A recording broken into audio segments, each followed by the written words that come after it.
Can you remember back to your high school graduation or your college graduation?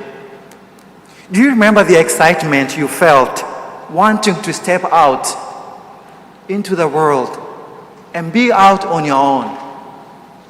You might have wanted your own autonomy, and even though you would often come back home to visit your parents. That's what I felt during my high school graduation in 2000. I can clearly remember that day, the guest speaker offering to all of us attendees two important words: stay connected, stay connected. Sometimes when we are young, we think we can strike out on our own. Sometimes cutting ourselves from our families, from our churches, and even from our beloved friends. We don't realize that with no community or support group, we become more vulnerable to the world's temptations and unhealthy things that we are not ready to handle. And so the speaker at my graduation kept maintaining these words again: stay connected, stay connected.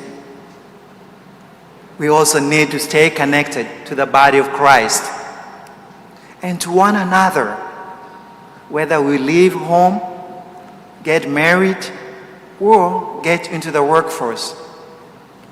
And Jesus today relates the same message in the gospel, using the analogy of the vine and the branches. Himself is the true vine, and we are the branches.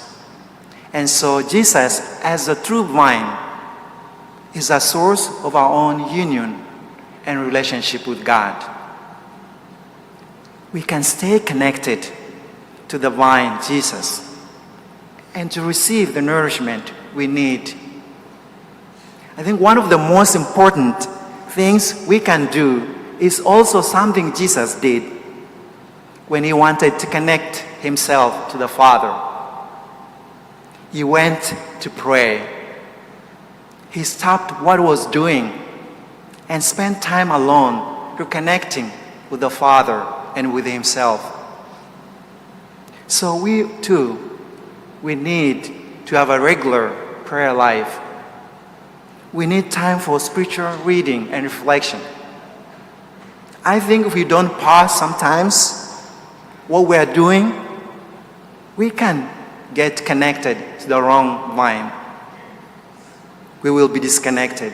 You know that sometimes when you don't call the people you love, family members, friends, you just feel like you are isolated.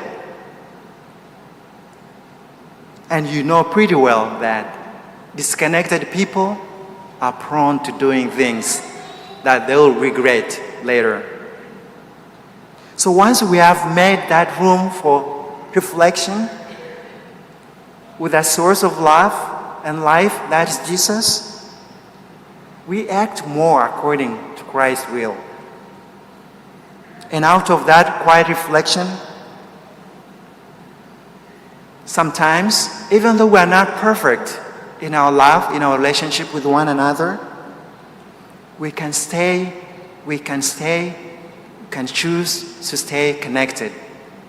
And so, brothers and sisters, let us try our best to stay connected, not only together as a human family, but also to God, the true vine.